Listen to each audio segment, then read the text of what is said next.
ভিডিওতে দেখতে পাচ্ছ যে আমি পট্টলিকার চারাগুলো লাগাবো।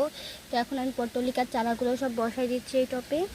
তো দেখতে থাকো তোমরা এই ভিডিওটা, শুধু দেখবো আমি পট্টলিকার চারাগুলো শুধু এই টপে বসাই দেব।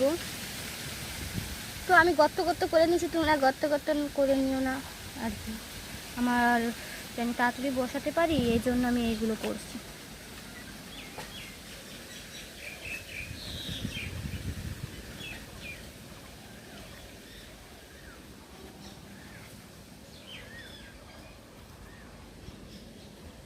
তো দেখতে থাকবা, আমি লাগানো শেষ করে তোমাদের সাথে আসছি। তো গাইস দেখো এই টপে লাগানো শেষ এবং আমি আরেকটা টপ নিয়ে আসছি, ওটাই লাগাবো। তো দেখতে থাকো গাইস, দেখো আমার লাগানো শেষ এই টপে আর টপে, আর এতগুলো বেঁচে গেছে।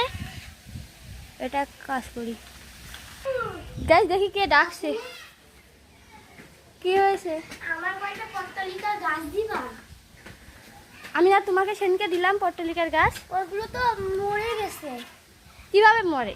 পানি তো বৃষ্টি হয় বলে তাই আর পানি দিইনি। ওই দেখো আমি ছাদে সব গাছ নিয়ে আসছি, এদিকে আসো। ও কত সুন্দর, কিনে নিয়ে আসতে মনে হচ্ছে।